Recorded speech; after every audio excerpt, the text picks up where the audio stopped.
are so many people out there who want to volunteer and find a way in which they can help. We've got some brilliant people that have come out of the school system here in Attleboro. You actually perform as an elected official the way people should. There are no agendas. Nobody has any projects that they have to complete, but we're just sharing information.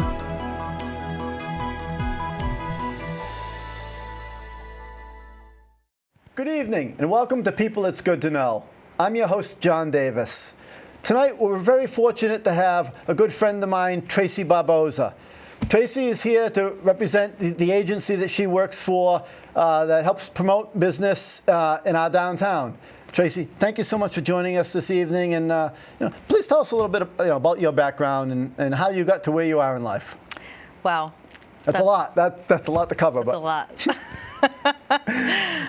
Well, my name is Tracy Silva Barbosa, and I am a native of Massachusetts. I was born and raised in Taunton, which is also a city very much like Attleboro. I would say that they're sister cities in many ways. My mother worked at TI when I was growing up, so I had a connection to Attleboro from early on, playing with my speak and spell and knowing that it was made nearby. So growing up in the shadow of these old factory buildings and riverways, an artist was born, and went to Massachusetts College of Art and studied glass and sculpture. Moved to California for a while and worked for a really wonderful architectural glass artist out there named John Lewis, and we did some really great projects like the Oklahoma City Memorial Project, 168 glass chairs that still stand today. I glued them all together. That's pretty amazing in and of itself.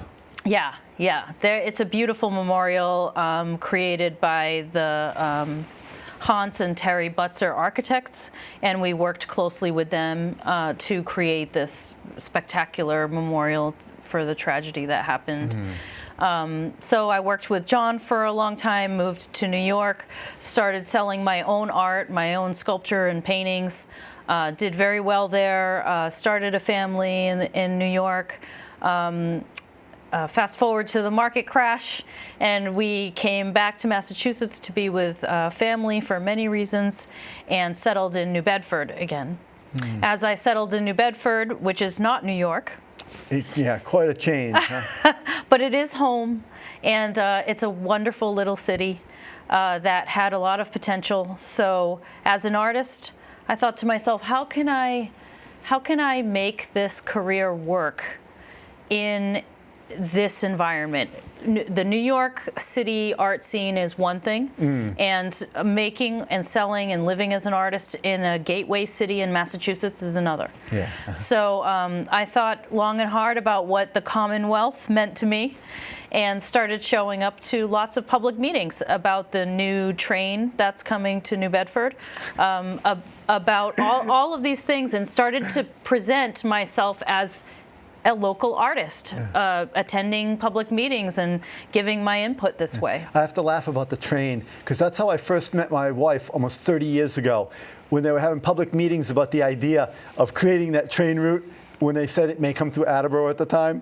Oh. And 30 years later now, you're actually and getting... it's going to open in June. Pretty good, huh? Finally, right? Finally. That is the speed. I knew if I lived long enough, but... The speed of democracy. Yeah, isn't it amazing? Yeah, so yeah, I started to just kind of try to work in the public realm more. I've always had a passion for public art and what that can do to the mentality of a community. It creates a feeling.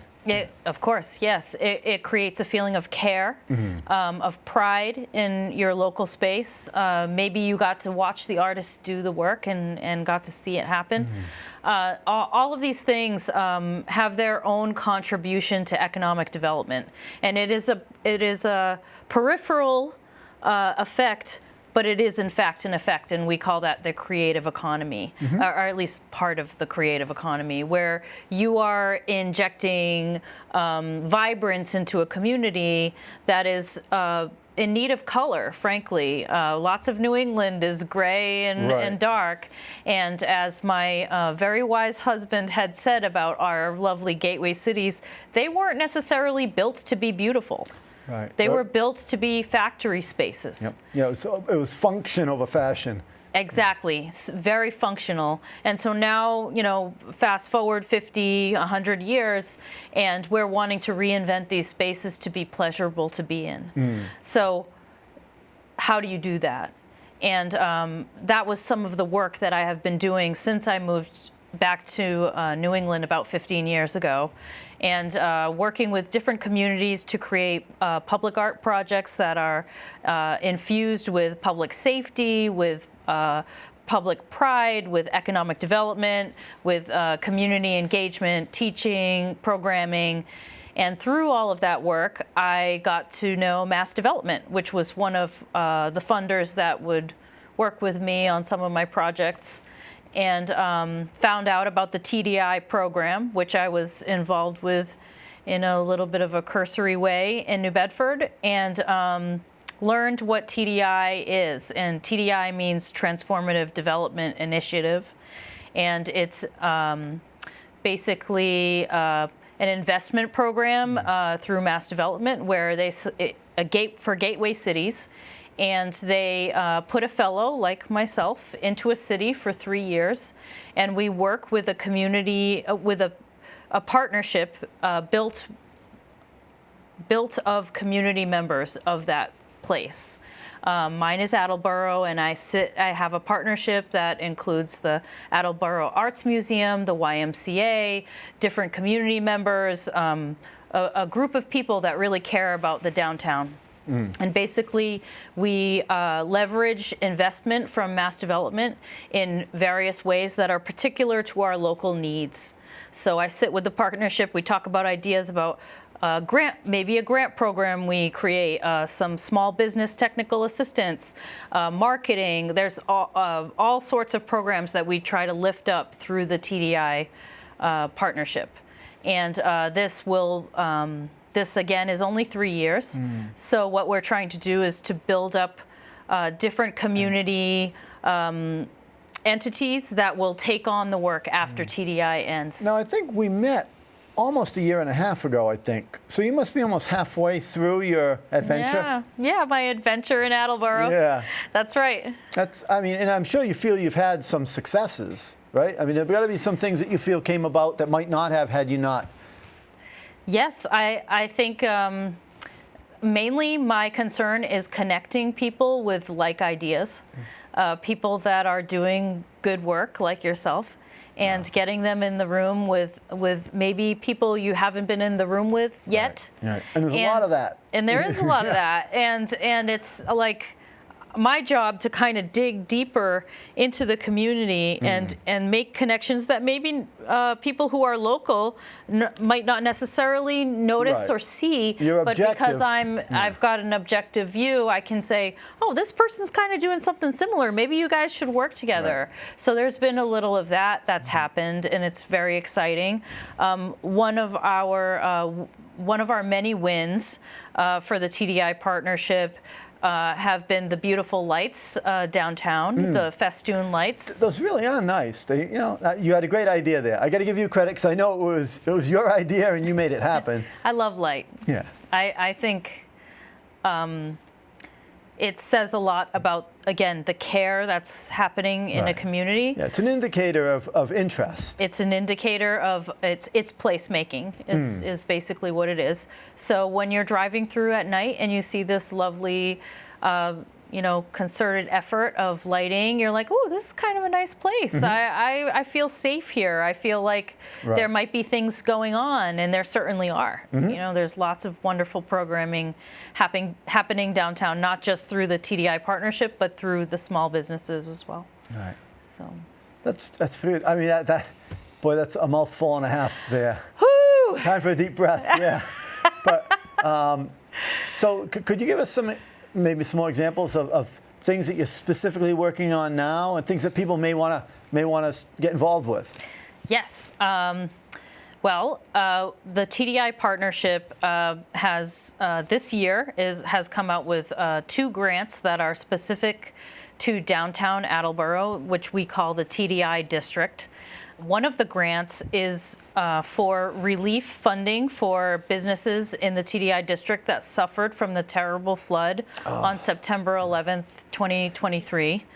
And we were able to set aside some money to offer people for all of the tragedy that happened by Riverbank Road and maybe even beyond. So if you're interested in applying to that grant as a business owner in downtown Attleboro, you can email tdiattleboro@gmail.com, and we will forward you the application. We've been busy trying to figure out how to mitigate the problems in the future relative to that river. It's a long, long ongoing problem that needs to be rectified because it could happen again next week. There's nothing stopping it. Yeah.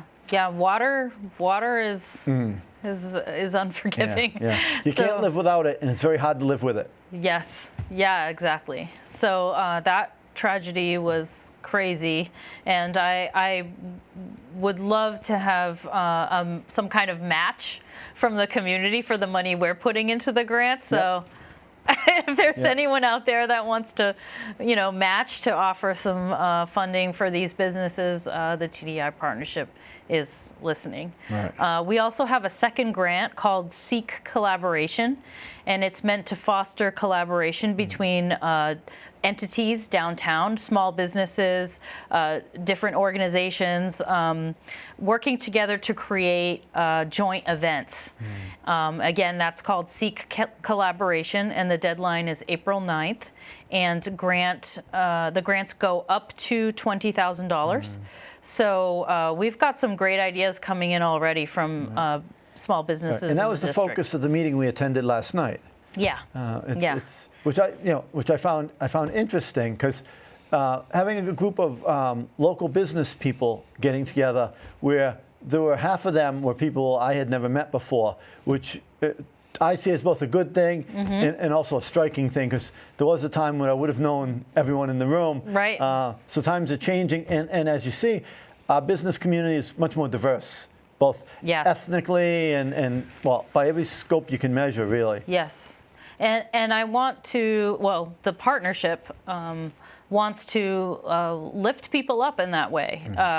Perhaps there can be some kind of celebration that a small business takes on, that they're celebrating their own culture, and they're bringing in other businesses to celebrate with them.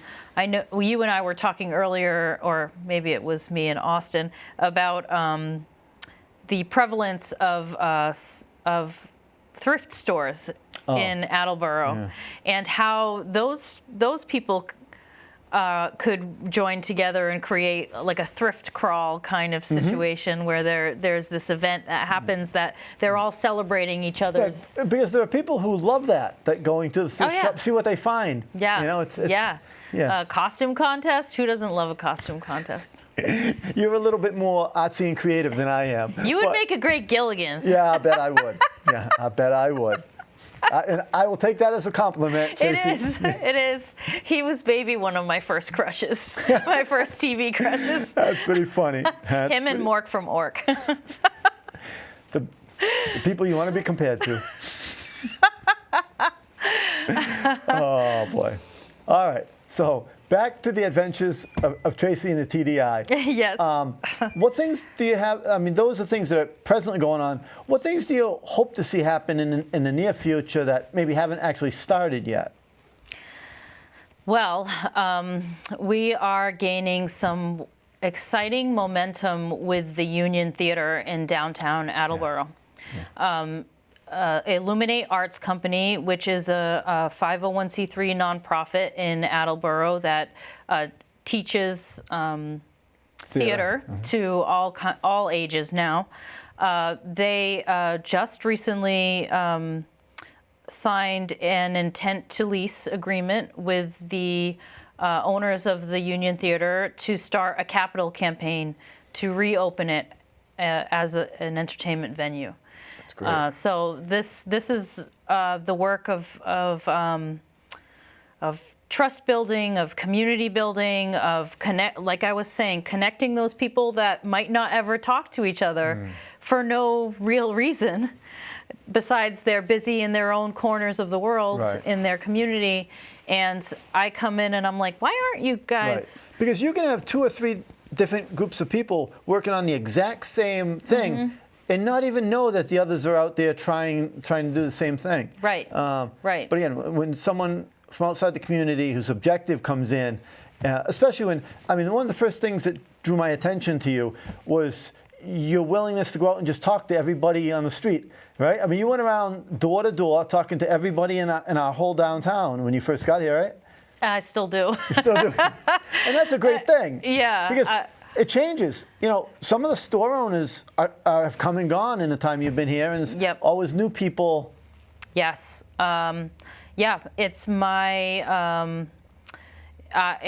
job to get to know the small businesses, to hear their stories, and as a small business owner myself, for many years, as owning my own art studio, I empathize and I understand their plight with those small needs that they might have that seem huge to them and are invisible to others. And how can we support these businesses in a robust and sustainable way? There's lots of work being done on that as well. Because there's always small businesses that are struggling in a way in which other people may not see it. Yes, you know, and I'd say many to most. And it doesn't oftentimes become recognizable until it's gone too far and that business is no longer around. Right. And then you find out there was something that might have been we were able to mitigate had we known that they needed certain help.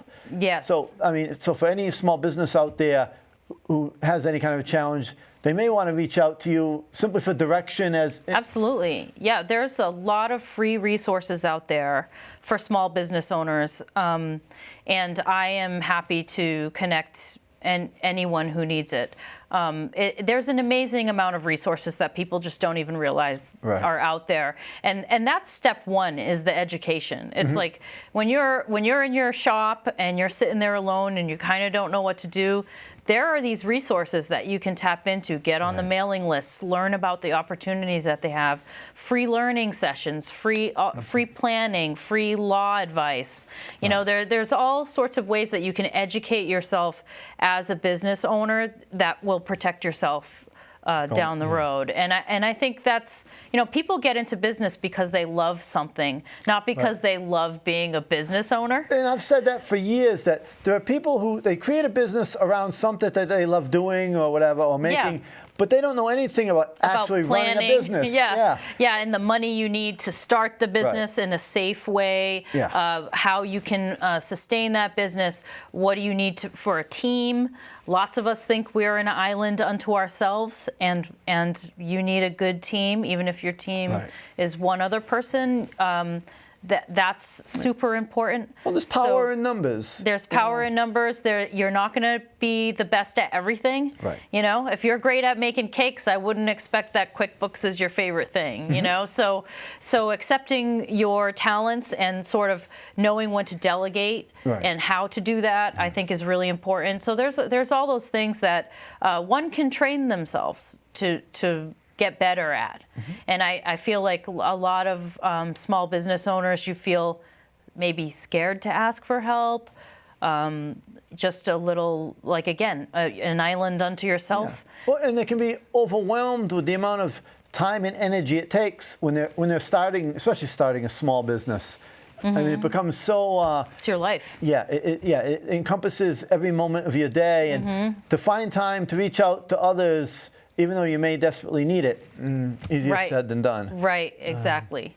So I'm here to help with some of that, and I've put together a great little small business resource list that I tend to send out to people when they ask those basic questions, and these are things that are available to everyone. So. Now, I know I'd asked you before a while back. Do you actually have a physical office here and I don't remember what the answer to that was. My office is at the Burgundian. Okay. No, I'm just kidding. Yeah. I do hey, that's have, as good a choice as any. Really. Yeah, it's either Morin's, Burgundian, or the Attleboro Library are my favorite places. But I do have an office on East Street that is supplied to me kindly by Brian Hodis Realty, and they just sort of give me an office to plant my stuff down. But mostly I'm out in the district, consulting with people on grants, MassDevelopment. The TDI program has some grants that are specific to our district that I help people, consult with them on how they could leverage these grants for their needs. That's a good question too. I'm sure some people would be curious as to what is the, what kind of are the boundaries of the district that you are responsible for.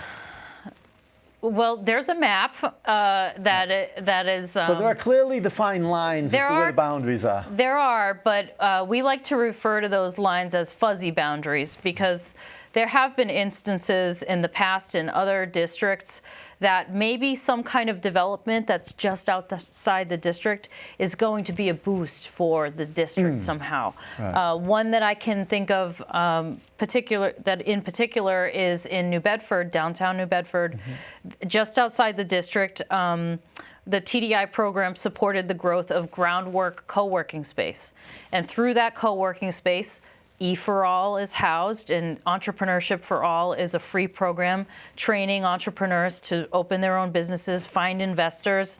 So technically outside the district, but made a huge effect on the TDI district in New Bedford because of the fostering of co-working and entrepreneurship that was coming out of there. So there aren't such hard lines in the TDI program, but essentially the district is our downtown triangulation from about from the edge of County Street where Balfour Park is, up Park Street where City Hall is, down Union Street ending around the Union Theater area, Pleasant Street where the train bridge is, and North Main Street near Cemetery Church. So kind of that central area. Which really is quite a large geographic area. We don't think of it that way, but I'm sure the amount of time it took you just to walk around and talk to the majority of the people in it was quite amazing, huh? Yeah, MassDevelopment really has me scouring the streets. We're doing just lots of information reconnaissance, getting to know all of the businesses, all of the property owners, and engaging them in work to develop the downtown to be a walkable place. An element of your position is collecting data to provide to the state for... Yes. And so it works both ways. It does, yeah, for sure. And it only helps because it's going to help them tell the story of the needs of our gateway cities and how they're growing, how they're changing, who owns what, and how we can maybe access those people to take advantage of some of our opportunities to update their buildings or to build housing or any number of things that MassDevelopment does, which is a lot. MassDevelopment is purely focused in Massachusetts, and we're concerned with the growth of Massachusetts cities and industry, as well as public agencies, and we do lots of funding programs for all sorts of development. You're certainly involved at an amazing time during which growth is just taking off, really. I mean, with all the new housing that we're generating, and of course, there's always probably a balance between new housing stock and new businesses, especially when we're working on rehabbing your downtown, where they may actually, in some cases, be competing against each other. Well, I think the more housing you have, you want businesses to engage those people so that they feel like more they of a captive audience. Yeah, they live in a place where they can get their groceries, they can see a show, they can have a nice Thursday night karaoke or have a good meal. That's the intent where we're building a walkable downtown, a walkable city. The Office of Economic Development in the city of Attleboro has been doing great work getting the downtown up to a place where there's more people living downtown, taking advantage of the train as an asset, and trying to build up small business and the health of the downtown, so people are enjoying where they live and they're able to potentially live without a car. Yeah, because that is really going to be a growing trend. You know, younger couples especially who probably work in Boston or Providence, take the train, want to live near the train, and maybe they have a car, but instead of having two cars, maybe they have one car that they share. So that whole dynamic is evolving. And a car. I remember the days when a used car cost like $200. Right. Now, if you try to buy a used car, it's $5,000. Yeah. And I think that says something about the privilege of having that, and how many people are able to access that. It's not the same as it once was, Right. and the interest is different. I know my kid's a teenager, and I know a lot of teenagers are like, why should I bother? There's Uber, like there's everything else. I don't need to even know how to drive. I hear that a lot from younger kids. Why should I get my license? I'm not getting a car anytime soon. Exactly. I'm going to live somewhere that I don't need one. I ride my bike, and hey, I think that's great. Right. And in a lot of the bigger communities, mass transit is pretty impressive. I mean, and we undervalue having the train run right through our it's city. amazing. It's such an opportunity that people take for granted. I love it. I love train life. I've always been into public transit, a huge advocate of bus transportation, of trains. I did not own a car until many, many years into my adulthood. And I never really wanted for one until my business needed it to move back and forth. I love to take the train from Attleboro into Boston. I do it because the MassDevelopment main office is downtown, so sometimes I park here and I hop on and I'm able to come back, and it's pretty amazing. It's great access. Well, I remember when I was younger, I traveled to D.C. more frequently, and you can get to D.C. faster on the train than you can possibly drive. Yeah, and you're reading your paper, you're hanging out. It's so nice. Yeah. It's like, get on the train, people. Right, exactly. Now, we're running a little bit low on time here because there's so much that I'd like to ask you. I have to have you back sometime to fill us in on more things. But tell us a little bit about how people can get involved and contact you if they have questions or anything they'd like to. Yeah, sure. Again, my name's Tracy Silva Barbosa, and work for MassDevelopment. So if you went to the MassDevelopment website, you'd be able to find me there. My email is tbarbosa@massdevelopment.com. You can also contact me through the TDI Gmail, tdiattleboro@gmail.com. And you might just see me walking around town wearing this coat, and then you can just stop me. Yeah, with that coat, people will recognize you. Well, again, I want to thank you so much for being with us this evening. As I've gotten to know you over the last year and a half and realized all the things that you do and your commitment to help our community, I greatly appreciate it. And I think when people look back after you're gone, a lot of people are going to appreciate what you've done to help us have a better community. And for all of you who have tuned in this evening, I'd like to thank you for tuning in, and hopefully we'll see you again soon. There are so many people out there who want to volunteer and find a way in which they can help. We've got some brilliant people that have come out of the school system here in Attleboro. You actually perform as an elected official the way people should. There are no agendas. Nobody has any projects that they have to complete, but we're just sharing information